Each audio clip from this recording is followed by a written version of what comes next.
And welcome back to the Nightmare Podcast. This is episode 108, and we hope everybody had a happy Valentine's Day. I know I did, and I know my guest, Brian. Hi. I know he did too. So, happy Valentine's Day to everybody. And on this episode, we are going to be talking about Lisa Frankenstein. Of course, that's the new movie out right now. It's a love story. So I had a few people asking if we were going to do this one. Yeah, I did too. Well, I mean, we haven't had a movie, like a good main movie, come out in the movie theaters since Thanksgiving, right? Yeah, which is weird because normally January, February is like the dumping grounds for horror movies for whatever reason, and they're like really, other than Night Swim. Like, Night Swim. Yeah. Like there wasn't a whole lot. No, and there hasn't been a whole lot streaming. I mean, of course, we got a bunch of little independent films and all kinds of stuff around the holidays and stuff like that, but I don't know. I've been having a hard time trying to find something to watch, like something new that's just, come out. Yeah. I don't know. Maybe they're thinking people just aren't watching right now, so they're like holding everything off for later in the year. I don't know. I'm not sure. I don't know what it is, but it's been a little boring for horror movies lately. But now we have Lisa Frankenstein, a best way to describe it, a teenage love story. Yeah. I'll say it like how I explained it to you. It's like Tim Burton did a chick flick. That's the best way to explain it. Yeah, it is. So you have this girl, Lisa Frankenstein. You learn that her mother had been murdered. You learn that later on in the movie. Brutally murdered in the house with her. Right. But her dad has remarried, so she's part of, a split family like that. She's got a stepmom who has a daughter, and her name is Taffy. And Taffy is a bit much, isn't she? She's like the the happy-go-lucky one, real positive, which is good, but real, all the time. As to where Lisa is just like, kind of laid back and kind of depressed acting, and total opposite. But anyway, the movie just follows Lisa, who, number one, has a crush on a guy named Michael in school, but she also frequents a cemetery in town and likes to hang out there herself and have her alone time. And she also has like this infatuation with this statue of this guy, and that's where she goes and sits and chills and stuff. And there's a storm one night, and it hits that little statue, and all of a sudden, his corpse comes alive and finds her somehow. Somehow he knows where she lives. Finds her, and now the whole rest of the movie is kind of like, it is a love story. She's infatuated with the one kid at school, but also not realizing that she's also infatuated with this corpse who is infatuated with her, and she's trying to help him with body parts and stuff because he's missing a few body parts. So that's where the whole Bride of Frankenstein kind of comes in, thing, sewing on body parts, because she does her job. She sews. That's her after school job. I don't know what that job was. She sews somewhere, whatever. So she knows how to sew, and she sews on his body parts, and then one big happy ending, and there you go. It's pretty much the assessment, right? I mean, I don't know if I would call it a happy ending. I mean, it was for her. It was for Lisa. It was a happy ending, and it was for the corpse. So yeah, it was your little happy ending because she didn't realize that, hey, you know what? I am in love with this corpse. Yeah, but I mean, the Michael guy that she was infatuated with in school, he ended up being a jerk. So yeah, but in order to be with the corpse, I mean, she had to go through some pretty gnarly stuff. Right. Yeah, she had to sew some body parts back on, if you know what I mean. She also had to kill herself. Yes. Yeah. So I think this movie, for me, it's cute. I mean, it's a cute movie. I mean, I'm not sure what other adjective I can use for it. It's cute. I'm not really into sappy love stories or anything like that, but I knew that's what this was going in, so fine. But I'm just like, about that part of it. the cinematography was gorgeous and all that. And there was a lot of really creative moments, and I thought it was really kind of funny and cute. Like, every now and then the corpse is doing something, and then all of a sudden a worm falls off of him, or a centipede falls off of him, or something. And I thought that was cute little funny moments. It was visually, it was stunning. It was really gorgeous. I don't really have anything bad to say about it. It's just not my type of movie. So it's not a movie that I would probably watch again at all. I'm not going to buy it for the collection, but it was cute. The only thing I would say for me is that there was parts that were slow. Mm-hmm. It kind of dragged on. There were some talking parts and stuff that were slow. But I mean, other than that, I mean, the lighting with the teals and the magentas were really nice. That's what I was saying. Like, the movie was gorgeous to look at. Catherine Noon was great as Lisa. Cole Sprouse was great as the monster.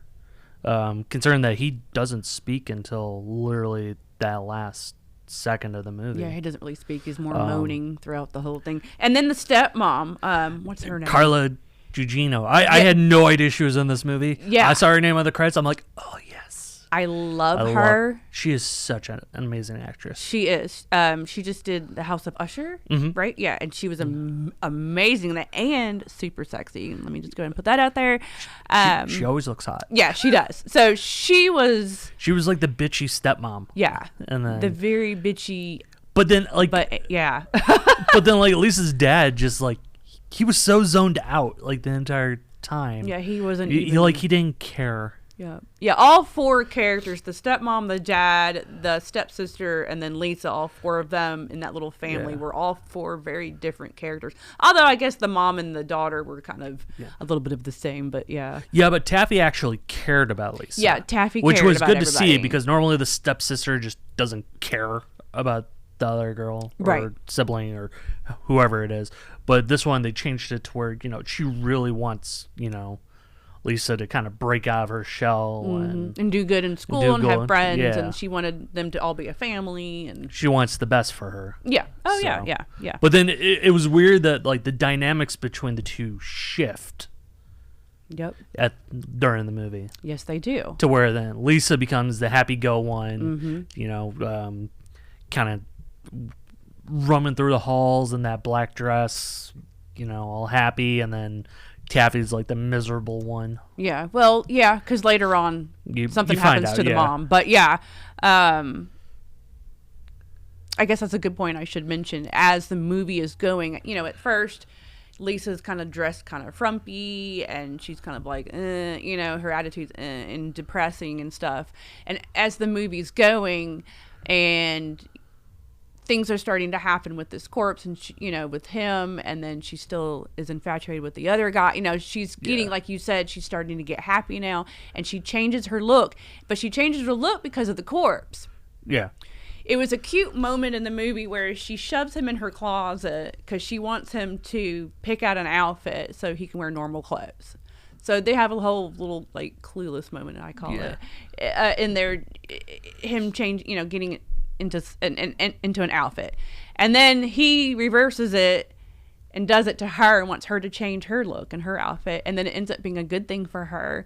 So now she's kind of gothic looking in a way, very cute. I love all the little outfits that she was wearing after from the start of that point. She had a dress, and then she had the skirt and top, and the very gothic looking cute little outfits that she was wearing. She was starting to wear makeup, she was starting to do her hair. And like you said, she was starting to get happy. I was saying, and even the makeup on Cole was good. Was amazing. Every transformation that they do with him, the electricity keeps rejuvenating him somehow. Yeah, and that was cute and creative. They were using a tanning bed. Yeah, a short-circuiting tanning bed. Yeah, a tanning bed to electrify him, and every time she sewed on a new body part, he'd go in, and then it'll kind of reanimate that body part, and now he can feel the hand or whatever she was sewing on, whatever body part. And I was that was kind of a funny moment between the two sisters too, when Lisa goes to use the tan bed, and then she gets shocked, and Right. and then Taffy's just like, I'm sorry, I electrocuted you. Yeah. And then Lisa's just like, that's okay. Yeah, that was creative to use a tanning bed for that purpose. And a lot of the story obviously is a lot kind of Bride of Frankenstein-ish story, obviously. Yeah, and it's just kind of reversed. they have her at one point in time when she's dreaming. I think she was dreaming, wasn't she? And they have her dressed as Bride of Frankenstein because she's dreaming, right? Yeah, and that was cute. That looked really good. Again, I mean, I don't have anything bad to say about the movie. It's just not my type of movie. It's not going to be for everyone. Yeah. And that's fine, because I mean, it's kind of like Warm Bodies in the way to where that wasn't for everyone, but people, I like this one a little better. Yeah. I think I like this storyline a little better. I think this one will become more of a cult classic down the line. Yeah. Because I don't think everyone's going to go see it like right away. Right. Based on ticket sales, it looks like no one went and saw it at all. Was the movie theater packed when you went to see it, or no? No. We went on Tuesday night, the night before Valentine's Day, and there was quite a few people in there. It wasn't too bad though. But no, I was we were Saturday like mid-afternoon. There was maybe like 5 of us in the theater. Okay. Yeah, and everybody was laughing and stuff, and had all the funny moments. I didn't really laugh a whole lot. I just kind of smiled and chuckled a little bit. But yeah, I mean, there were some parts to where I was laughing. Yeah. But I mean, I don't know. I probably won't own it, but I mean, it's fun for what it is. Yeah, it was fun. I'm trying to think about. Let's see. I think it's a good stepping zone for Zelda Williams.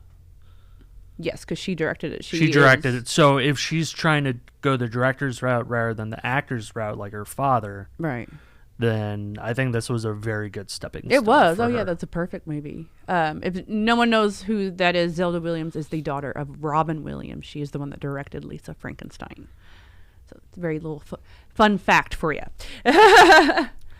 Well, anything else you want to say about Lisa Frankenstein? Give it a chance. Like it's better than what Night Swim was. So yeah. Which, honestly, I don't know if I could call this a horror film. Like, there's horror aspects, but it's kind of more of a dark comedy. Yeah, that's what I would say, dark comedy. But I mean, give it a chance. You may like it, you may hate it. I mean, the corpse does. I mean, people do die because they have to get the body parts for the corpse. But I mean, you got the corpse chopping up body parts and everything. Yeah. Fun little love story, y'all. So if you like good love stories, watch Lisa Frankenstein. Now, what do you rate it, Brian? I'll give it a 7. 7? Yeah. I was going to give it a 6. So there we go. 6 and a 7. All right. Well, let's move on. So we haven't been on for a couple weeks, but we have been doing some things, though. We did go to Creep IE Con. I'm going to talk about that. That was fun. That was fun. Yeah. A little chaotic at times. Well, it was freaking busy. That Creep IE Con was the first weekend of the month, the 2nd, 3rd, and 4th in Ontario, California, if you do not know that. But yeah, it was really busy on that Saturday because Matthew Lillard, Skeet, and Gene, Nev, and then David Arquette. Charlie Hunnam was there too. Well, yeah, but it was more like Charlie and Nev and Matthew's line that were like the main lines that people were in. But yeah. So you got all your autographs. I did. Tell everybody who you got. It was a lot. Tell who you got. So what? There all the Sons of Anarchy people that were there, I ended up getting. So Charlie, Ron, David Lamberta, who was Happy, Emilio Rivera, who, you kind of expect him to be a douche because of the characters he plays, but he's like one of the nicest guys ever. Like, he was super nice. Then got David Arquette, who I think it was a rough weekend for him. He seemed kind of out of it. Did he? Yeah. Well, he was walking around on Friday night. Yeah, which was nice because he would be there before the doors even opened. Right. So that was nice of him to even do that. Yeah. I was got Dylan McDermott, who also super nice. Yeah, Dermot was so charming. Yeah. I thought Dermot Mulroney. Yeah, so I talked to him about baseball for a little bit, mm-hmm. and then trying to think, Caroline Williams, who was last minute. Yep, I talked to her too. Lovely woman. Yep. Pancho Moeller, mm-hmm. who I felt so bad for him. He's just in the middle of the storm of all the chaos. And he's just kind of there. Well, hopefully, with stuff, with line problems and all that had happened, hopefully, it's a learning process for the convention, and next time they'll know how to seat people and where to put them and all that. Yeah, because I know they have moved Brett. Mm-hmm. Brett moved himself. Oh, Brett moved himself. They had moved Christine. They eventually moved Christine. They moved Christine. Yeah. And then I thought they were going to move... I felt bad for Christine because her table was here and Matthews is here and Neb's, and their lines just she was just bombarded with their between lines. her and Jessica Roth. Yeah. Which I'm surprised they didn't move her. Yeah. Well, what happened was they didn't need to have anybody on this wall at all. No. They just needed people on this wall, so all the lines just goes and that's it, and you don't have anybody right here. So. Honestly, they could have just used that room just for the main people. Yeah. Really just Sons and Scream. That's all they needed. Mm-hmm. And that room still would have been And everybody else should have been in a whole other room. Yeah. Yeah, it got real busy. And I know people had a hard time even getting in the room to get autographs from other people, that wasn't like Nev or Matthew and other people that they... Well, yeah, we had that massive line that went by our booth just to get into the room. Yeah. And then they moved that. I think they moved that line about 3 times for people. But yeah, I mean, it's all a learning process for the convention to know what they need to do for next time. And I want to say this, just for everybody out there, if you haven't been to a convention before, or maybe one, me and Brian's been to many. We know what's going on.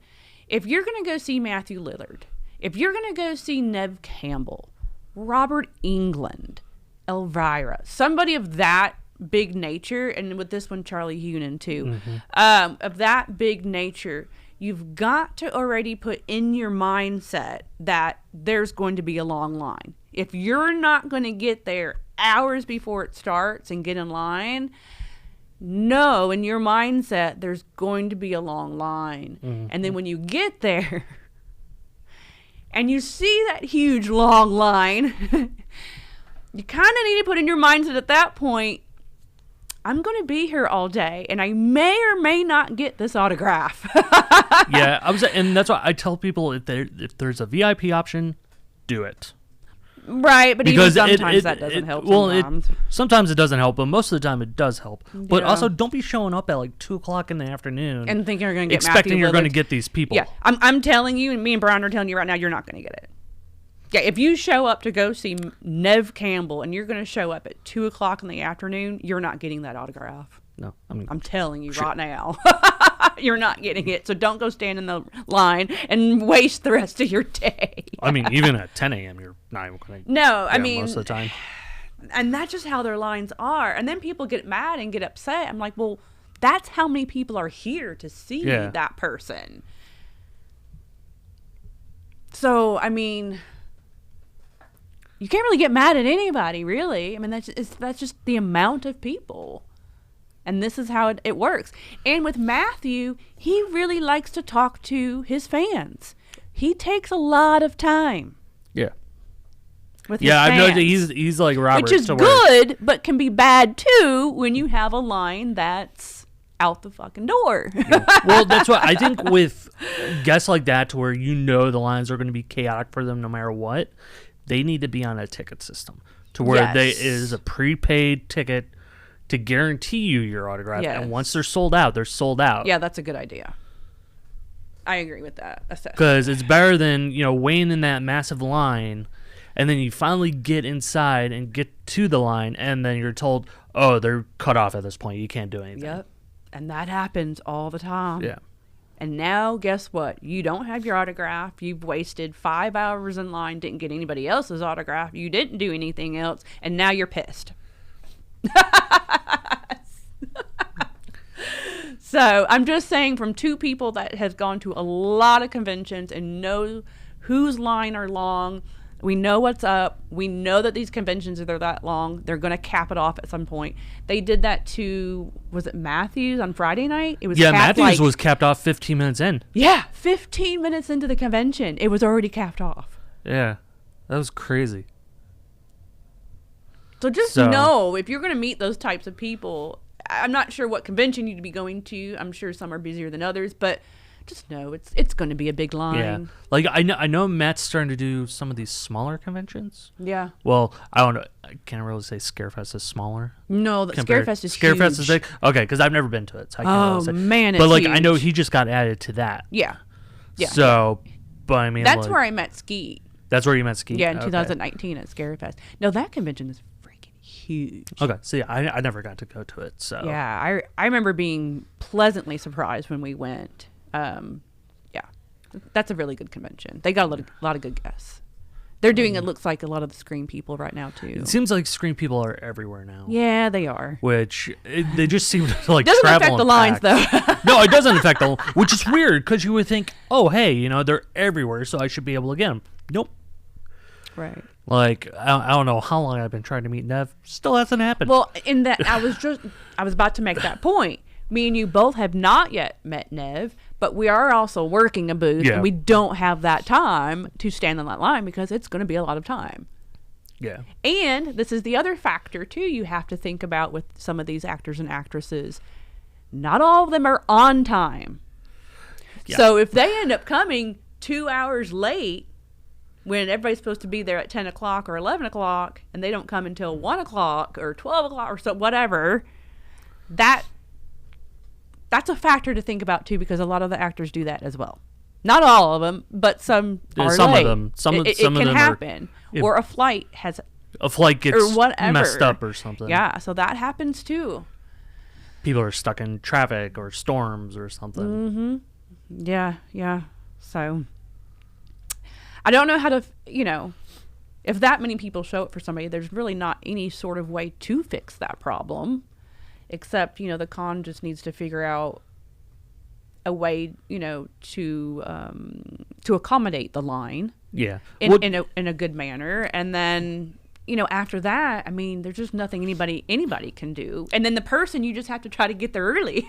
Yeah. Well, I will say that is the one thing I do love about like Matt, Skeet, and Nev and Jamie. They will stay until the last person is gone through. Yep. Even if the hours are over. Yep. They did do that. They did do that. They've always done that. Grant, I don't think it's fair to them, though, most of the time. Like, once it's over with, like, they should just, they should be free to go. But they care about the fans. And they do stay over. So. But not all actors will do that either. No. But Matthew and Nev and Skeet, they will. They have. I've seen them do that, and they did it this past weekend. They always do it. So. And I know dang well, like Friday and Saturday, it ended at 6. Ended at 6. When I had talked to Nick, he said that they were still signing until, like, I think he said they were signing until, like, 10 o'clock. I see it. Yeah. I don't know. Whew. I can't spend my entire day just seeing one person. I can't do it. Like, even if I wasn't working, like, there's no way I can. No. If I don't get there early and get into the line early, I'm not doing it because I can't waste my whole day. You have to plan it out. In one lawn. I can't do that. But, I mean, even as vendors, like, even just going around, walking around, like, we didn't get to walk around the show floor. Like, we were kind of just at the booth the entire time. We had a good spot. We did have a good spot. We had a great spot at Occupy Econ. Couldn't have been happier. Right across from Art Sideshow. And the aisle that we were on was like the end aisle where the door was to go in and out for the autographs. So that was cool. And it was a big aisle. Because all the other aisles were small. We were on the biggest aisle. And with Mr. Floats, the Pennywise clown. he was fun. He was busy. Yeah, he was so busy. The cosplayers were great. They were all busy doing their thing, so that's cool. But yeah, that was tons of fun. Mm-hmm. I'm sure we'll do it again next year. So next, let's see what we got coming up now. March is coming. We don't have anything going on the rest of the month.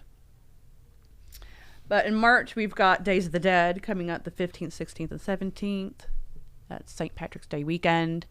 I don't know if we should announce quite yet, but we might have a fun little event signing happening right before Days of the Dead here. I know. Should we go ahead and announce that? Yeah, we can announce You it. announce that? Okay. Yeah. Well, you go ahead and talk about that. So we are going to have Leah Vosay? Vosay? Vosay? From Terrifier 2. She is the Clown Cafe girl. Yes. Yes, she will be here March 14th from 4 to 7. From 4 to 7? 4 to 7. Okay.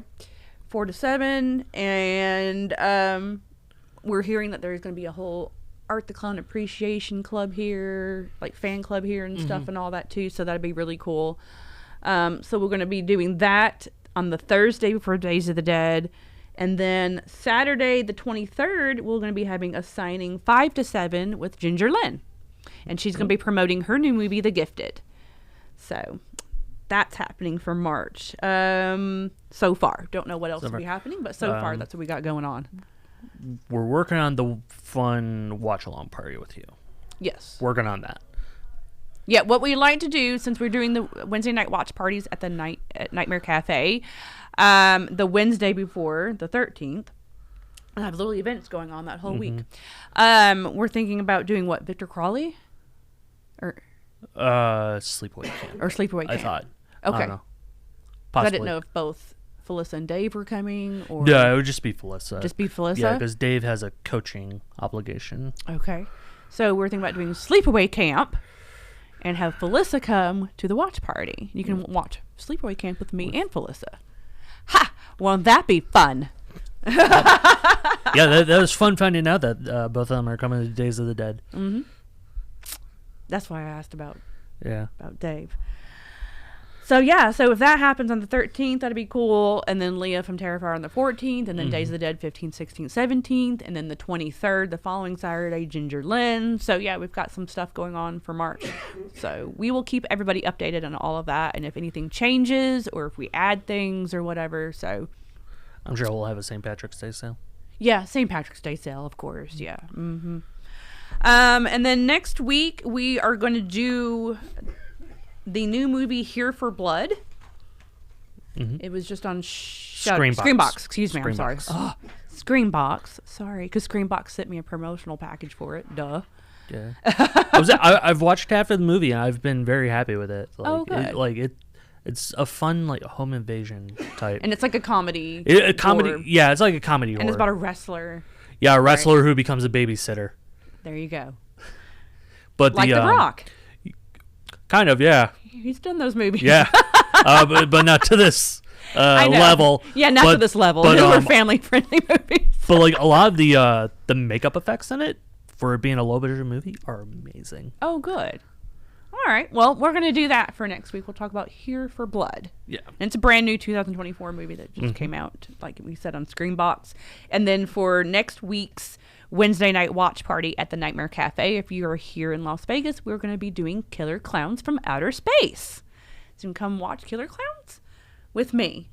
So in speaking of Killer Clowns, we move right into, we do have some of the new figures from Trick or Treat Studios. I don't know if we can see those.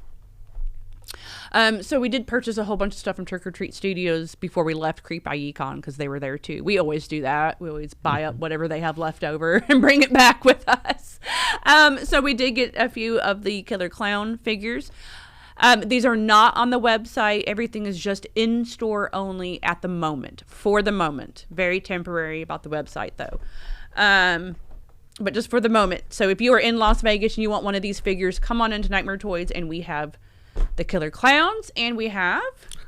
we got my favorite Farmer Vincent. I love this figure. I love this figure so much. And then we got the Candyman. Yes. Yep. I think we had gotten some Michael, but I think we already sold. We had gotten the Michaels, and we sold yeah. them very fast. And then we've got we got some of the Rob Zombie Halloween masks. Yay! So this is from the 2007 film, which we have an R mask for that, and then we have one of the masks from Halloween 2. From part 2, yeah. And then we have, I think, a Pretty Woman mask and some Krampus Sawyer masks from Texas Chainsaw. Cool. So yeah, we got on a few new products from Trick or Treat Studios. And we got in some wall decor too. We got some wall decor and a few other and, little things. I can't remember what everything was. Yeah. But yeah, so if you're in Vegas, come on in and come grab one of these products, or 2 or 3 or whatever. And I know we will be having the John Carver Toonie Tear from NECA. That is on its way here as well. So we'll be getting that soon. So if you've been wanting one of those, come to Nightmare Toys. Don't go to Target. Like how I put that in there. Or Walmart. Come to us. Or Walmart. I don't know. I see everybody always going to Target. I don't know. It seems like our Walmart doesn't have anything anymore. Like, I went there the other night to get a power washer, and like, I was looking at their toy section, and it was just wiped. Yeah, they don't have much. Which, I don't know if it's because they're just doing away with it, because, like, now they're doing away with the physical media there, too. Yeah, I don't know. So, I'm wondering if they're getting rid of their little the collectible pops section and collectible area. No idea, Brian. It would make my life a lot easier if they would. Mine too. I don't know. But anyway, I did order the Ultimate too, but they didn't say anything about sending that to us. Just the Toonie Tear. Yeah, because there's the Ultimate and then the clothed figure, which right. I haven't even heard anything about the clothed figure. I've seen one person post the Ultimate already, and that's it. But yeah, but I did order all 3, but they only told us, hey, we're shipping you the Toonie Tear. So, okay, whatever. We can only do whatever they ship us. Let's see, what else? Is that all we need to talk about? Our March events, products, movies? Anything else you want to add, Brian? No. Nope, you good? I'm good. Okay, guys. Well, that's it. Make sure you are watching Live with Christy every Wednesday at 2 o'clock Pacific. And if you're in Vegas, make sure you're coming to Nightmare Cafe on Wednesday nights for our Wednesday night watch parties. I'm always there. You can come sit with me and have a drink and some food and watch a movie. And remember, we'll be having some signings and Days of the Dead coming up in March. We'll keep you informed. And next week, we will talk about Here for Blood. All right. We're here for blood, right? We're here. All right. Y'all stay spooky. Bye.